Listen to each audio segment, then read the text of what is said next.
मैं आपकी तरफ आता हूँ। एक तो आपने हुमायूं साहब का आर्गूमेंट सुना कि आप ये परसेप्शन डेवलप करना चाह रहे थे कि हम कोई फॉरवर्ड ब्लॉक हैं, एक ब्रेक अवे फैक्शन बन गया पीटीआई में, और दूसरा ये कि मौजूदा क़यादत पीटीआई की ये समझती है कि जो लोग शाह महमूद साहब से मिल कर आए हैं वो कोट एंड कोट ये कह रहे हैं कि ये अपनी रेलेवेंस बढ़ाना चाह रहे हैं, इनका पार्टी से कोई ताल्लुक नहीं है, and they just want to be in the news. अच्छा, एक चीज़ का मैं जवाब देता हूँ। देखिए, एक चीज़ मैं आपको बता दूं, जैसे अभी मेरे भाई ने कहा, हुमायूं साहब ने बिल्कुल सही कह रहे हैं। देखिए, देयर इज़ नो डिफरेंस। हमारा कहना यह था कि देखें, बहुत से लोग जो सोशल मीडिया पे कह रहे हैं कि या जो कह रहे हैं कि हम तासुब, मैंने तो कई चैनल्स पे ये कहा कि there is a vast difference between Imran Khan साहब एंड शाह महमूद कुरैशी साहब। शाह महमूद कुरैशी साहब नंबर 2 आज से नहीं, जब हम हुकूमत में थे, जब भी थे, ठीक है ना। और जो है खान साहब का जो है कद बहुत बड़ा है सियासत में, उनका कोई शाह साहब से मुकाबला नहीं है। मगर कुछ लोग इसको गलत रंग दे रहे हैं कि जी शाह साहब जो है बिट्रे करना चाहते हैं और शाह साहब जो है अलग पार्टी बनाना चाहते हैं। इसमें ये टोटली रॉन्ग है, इसमें कोई सदाकत नहीं है। देखिए, मैं क्लियर कह रहा हूं कि हम चाहते हैं कि पॉलिटिकल जो इस वक्त प्रेशर है जो पॉलिटिकल पार्टीज में वो कम हो और पॉलिटिकल पार्टीज आपस में बैठे कोशिश करना हमारा फर्ज है।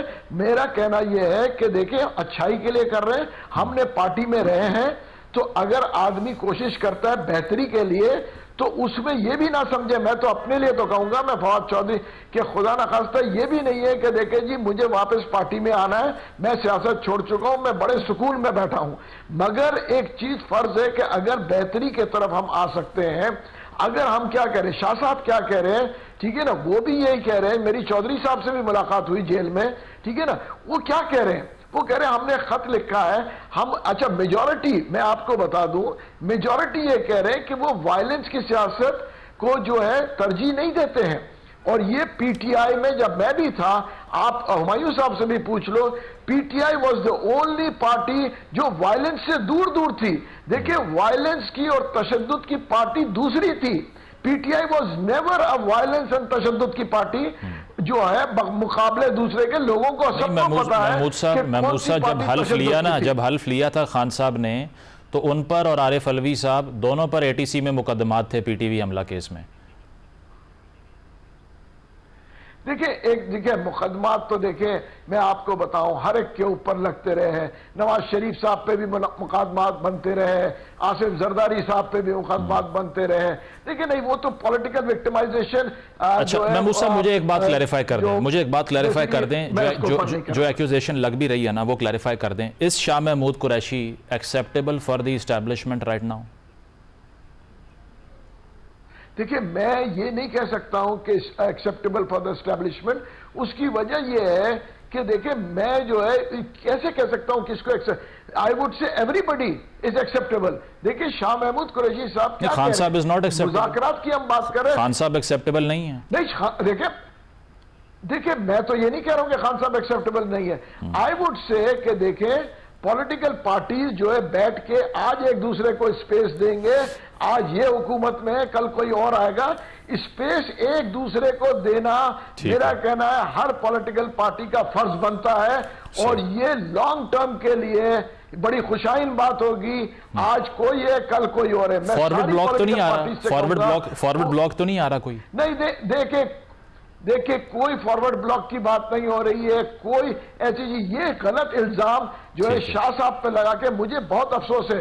अब मुझे बुरा भला कहे, मुझे कोई गम नहीं है, मगर शाह साहब के ऊपर जिन्होंने कैद काटी है उनके ऊपर बोलना ये मेरे ख्याल से ज्यादती की बात है। ठीक है, पॉइंट आ गया। आपने कहा कि फॉरवर्ड ब्लॉक का कोई इम्कान नहीं है। हुज़ैफा साहब, आपके ऊपर भी एक्यूजेशन है कि आप कॉन्स्टिट्यूशन का ढांचा ही बदलना चाह रहे हैं। एक साल बाद 26वीं तरमीम के अब 27वीं की बारी आ चुकी है, पीपल्स पार्टी से आपने दरख्वास्त की है, तो ऐसा है कि अब सेंट्रलाइजेशन होगी, 18वीं तरमीम के रिवर्सल की तरफ चीज़ें जा रही हैं, NFC अवार्ड में आप सूबों के शेयर को कॉन्ट्रैक्ट करना चाह रहे हैं। इसको ज़रा क्लैरिफाई करें कि बेशक अभी ड्राफ्ट सामने नहीं आया, लेकिन ये जो डिबेट चल पड़ी है बिलावल साहब की जो स्टेटमेंट है उसके बाद, ये फिर हम यही समझें कि फिर 18वीं तरमीम का रिवर्सल हो रहा है? जी बहुत शुक्रिया जी। पहली बात तो ये कि मैंने जिस तरह हमेशा गुजारिश की है मुख्तलिफ प्रोग्रामों के तवस्सुस से कि 26वीं आईनी तरमीम के बाद 27वीं आईनी तरमीम ज़रूरी थी, क्योंकि 26वीं आईनी तरमीम में कुछ लकुनास जो थे वो उसकी फील्ड के अंदर आने के बाद जुडिशरी ने कुछ हाईलाइट किए, कुछ लीगल फर्टिनिटी ने किए, और ज़ाहिर है कुछ और लोगों ने भी किए। उसके बाद ज़रूरी हो गया था, जिस तरीके से 17वीं आईनी तरमीम के बाद 18वीं आई थी, तो 26 के बाद इसलिए 17वीं आ रही है, 27वीं आ रही है। लेकिन अगर आप मेरा ज़ाती नुक्ता नज़र पूछेंगे तो जी बिल्कुल ये यस है। 18वीं यानी तरमीम में बहुत सारी चीज़ें ऐसी हैं जिन्होंने मरकजियत को ख़त्म किया है। अब आप एक छोटी सी बात देख लें कि मैं कल्चर एंड हेरिटेज का वजीर हूँ, तो कल्चर एंड हेरिटेज पूरी दुनिया में फेडरल सब्जेक्ट है, लेकिन रज़ा रब्बानी साहब ने इसको सूबाई सब्जेक्ट बना दिया। दुनिया का वाहिद मुल्क है जिसमें टूरिज्म की वजारत ही नहीं है, वो टूरिज्म आपने सूबों को दे दी। यानी वीजा मरकज से लेना होता है। ये छोटी छोटी बेशुमार ऐसी चीजें हैं। यानी हेल्थ की अगर आप बात करें, सिर्फ यूनिसेफ, यूनेस्को और WHO जो टीबी और एड्स को कंट्रोल प्रोग्राम की आपको मद में ग्रांट दिया करता था, वो पंजाब के हेल्थ बजट से डबल हुआ करती थी, वो सारी खत्म हो गई। HEC का आपको याद है कि पूरे मुल्क में HEC यूनिवर्सिटीज को ग्रांट दिया करती थी अरबों रुपए की, वो HEC का इदारा खत्म हो गया। तो ये मेरा जाती नुक्ते नजर तो है, मरकज के पास कोई पैसे नहीं होते, NFC अवार्ड में सारी चीजें तकसीम हो जाती हैं, लेकिन हम इसके हामी भी हैं कि चीजें बेहतर होनी चाहिए। लेकिन इस हवाले से हमारे जो इत्तेहादी हैं उनका नुक्ता नजर बड़ा अहम होगा, क्योंकि उन्हें वोट करना है। हुज़ैफा साहब, पीपल्स पार्टी तो चैंपियन करती है ना 18वीं तरमीम को, वो तो कहते हैं डेवोल्यूशन ऑफ पावर करवाई हमने। अब उनसे ही अगर आप इस पे सपोर्ट मांगेंगे, आपको उम्मीद है कि कोई मसला नहीं होगा पीपल्स पार्टी? देखिए, मैंने तो जैसे मुद्दलल अंदाज में चीजें आपके सामने रखी हैं। मुमकिन है चेयरमैन बिलावल साहब कन्विंस हो कि उस वक्त रजा रब्बानी साहब की जो सोच थी वो बिल्कुल यही थी कि सूबे मजबूत हो, सूबाई खुद मुख्तारी हो, लेकिन उसकी फील्ड में आने के बाद कुछ लकुनाज रह जाते हैं। अगर 26वीं यानी तरमीम में रह गए तो 27वीं आ रही है, अगर 17वीं में रह गए तो 18वीं आई थी। तो अगर रजा रब्बानी साहब की कोई जो बेसिक उनका ड्राफ्ट था 18वीं यानी तरमीम का, उसमें कोई कमी कुताही रह गई है, उसको 27वीं यानी तरमीम में दुरुस्त कर लिया जाए और फिर पार्टी के दोस्त भी कन्विंस हो जाए तो कोई बड़ी बात नहीं है। लेकिन पीपल्स पार्टी के कन्विंस हुए बगैर हम वो नंबर क्रॉस कर नहीं सकेंगे। और NFC अवार्ड हो या लोकल बॉडीज के हवाले से आइन के अंदर ये कंपल्शन हो कि इसको टाइम बाउंड किया जाए और आइन के अंदर ये लिख दिया जाए कि जनरल इलेक्शन की तरह मकामी हुकूमतों के इंतखाबात जिसे लोकल बॉडीज कहते हैं ये भी जरूरी है। इन सब चीजों के लिए पीपल्स पार्टी की सपोर्ट की ड्राफ्ट आएगा, इस पे बात हो जाएगी। का जो नुक्ता नजर है मैंने आपके सामने रख दिया। जी, इस पे मुझे ये बता दें शॉर्टली, आप PTI से फिर ओहदा छीन रहे हैं अपोजिशन लीडर का? नहीं थे, अभी ऐसी कोई तजवीज देर गौर नहीं है। देखिए, सियासत के अंदर कुछ लो और कुछ दो की पॉलिसी होती है। अगर तो PTI ने हमारे साथ बैठकर असेंबली बिजनेस के दौरान बाकी चीजों में कंट्रीब्यूट किया तो लामहला हम भी चाहेंगे कि कोई नई कॉन्फ्रंटेशन ना हो। अगर बानी तहरीक इंसाफ ने ये किया कि मैं फाइनल कॉल दे रहा हूं, एहतजाज करूंगा, दोबारा इस्लामाबाद पर हमला आवर होते हैं, तो फिर सियासी कार्ड देना चाहिए कि हम अपोजिशन लीडर अपना ला सकते हुए तो अपना लेकर आएंगे। क्यों हम बिला वजह एक चीज दें कि अगर वो चीज देने के बाद भी हमारी हुकूमत पर ये हमला आवर हो जाए, मरकज में आकर खून रेजी करें, 26 नवंबर की याद ताजा करें। अगर ये चीजें नहीं करते और ये कहते हैं नहीं हमने मेज पे बैठना है, तो मैं समझता हूँ कि अपोजिशन लीडर का ओहदा इन्होंने किया तो हम इनको बिल्कुल देंगे। लेकिन अगर नहीं करते तो हम अपने कार्ड जो है वो ज़ाहिर हम जाहिर करेंगे अपने कार्ड। ठीक है, हुमायूं साहब इसको रिस्पॉन्ड कर दें। अपोजिशन लीडर का ओहदा जो आपने नॉमिनेट किए हैं शख्सियात, उन्हें नहीं मिलता तो फिर क्या मैस रेजिग्नेशन हो जाएगा, निकल आएंगे असम्बली से? और दूसरा, ये जो नई तरमीम भी अब आ रही है, पार्लियामान में आपकी स्पेस कॉन्ट्रैक्ट करती जा रही है, बजाय इसके कि पार्लियामानी पॉलिटिक्स होती। PTI अब क्या सोच रही है कि करेगी क्या, ऑप्शंस क्या हैं?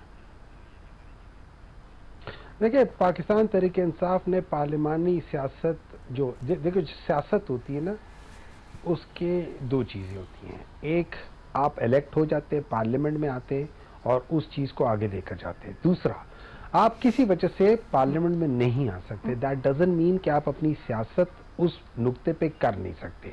पाकिस्तान तहरीक इंसाफ जो सियासत कर रही है वो आवाम के लिए कर रही है, पावर के लिए नहीं कर रही।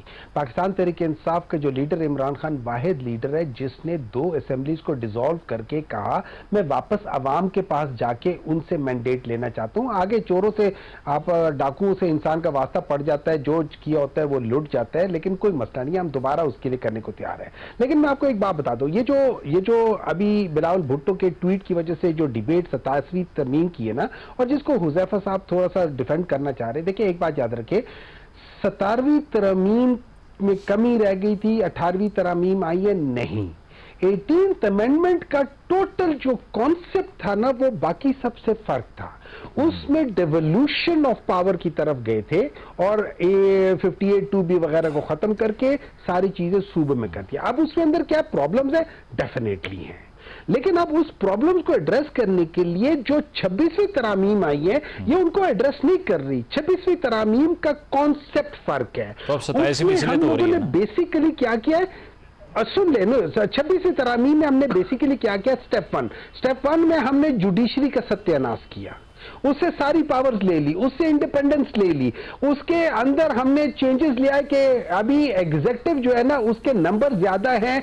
जो जुडिशियल वो जो कमेटी है जिसमें जजेस को हम अपॉइंट करते हैं, जुडिशियल अपॉइंटमेंट कमेटी जो है, उसमें एग्जीक्यूटिव के नंबर ज्यादा हैं जुडिशरी से। तो वो जिसको चाहे उठा ले, जिसको चाहे गिरा दे, जिसको चाहे चेंज कर ले। और यही वजह है कि आज जो इस्लामाबाद हाई कोर्ट है, इसमें 6 जजेस के पास कोई कोर्ट नहीं, कोई केस नहीं जा रहा, बाकी 3 बंदे वैसे ही काम नहीं कर रहे। हुमायूं साहब, I have the last minute, मुझे ये बताएं, ये पास होती है